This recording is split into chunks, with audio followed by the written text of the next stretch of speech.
Pan industry Prabhas Prasanna Neel కాంబోలో వచ్చిన సినిమాని సలార్బయ్య 7 రోజులు అద్భుతంగా వసూలును అందుకున్నాక 8వ రోజు బాక్స్ ఆఫీస్ వద్ద అడుగుపెట్టింది. సెకండ్ వీకెండ్ లో సినిమా తగ్గిపోతుంది, జోరు చూపడం కష్టం అన్నవారికి రాడ్డు దింపేశారు ప్రభాస్ సలార్ చిత్రం వసూలుతో. ఆ వసూలు ఏ విధంగా ఉన్నాయి ఒకసారి చూసిద్దామా?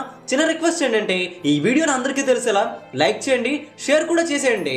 ప్రతి ఒక్క అభిమానికి కూడా తెలిసేలా. డేట్ బాక్స్ ఆఫీస్ వద్దకు వచ్చేసరికి 2 కొత్త చిత్రాలు కూడా విడుదలయ్యాయి.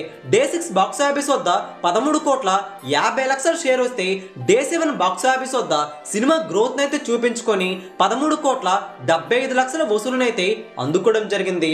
డే 8 బాక్స్ ఆఫీస్ వద్ద పోటీ అయితే ఉన్నా కానీ ఇక్కడ తెలుగు రాష్ట్రాల వరకు 4,75,00,000 వసూలునైతే అందుకోవడం ఖాయమైంది.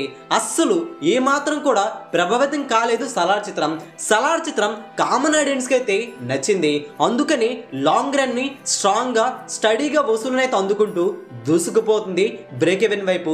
డే 8 బాక్స్ ఆఫీస్ వద్ద ప్రపంచవ్యాప్తంగా 8వ రోజున 11 కోట్ల వరకు షేర్ను 22 కోట్ల వరకు గ్రాస్ నైతే టచ్ చేసిందని సమాచారం. సినిమా ఇలా 8 రోజుల్లో ప్రపంచవ్యాప్తంగా షేర్ ఎంత అంటే 283 కోట్ల వరకు షేర్ను, ప్రపంచవ్యాప్తంగా గ్రాస్ ఎంత అంటే 524 కోట్ల వరకు గ్రాస్ అయితే టచ్ చేసింది.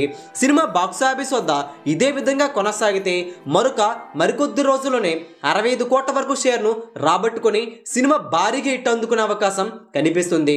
సెకండ్ వీక్ కూడా సినిమా జోరు చూపించే అవకాశం అయితే పుష్కలంగా ఉందని ట్రేడ్ అయితే ఈ వసూలు చూసి గట్టిగా చెబుతున్నారు.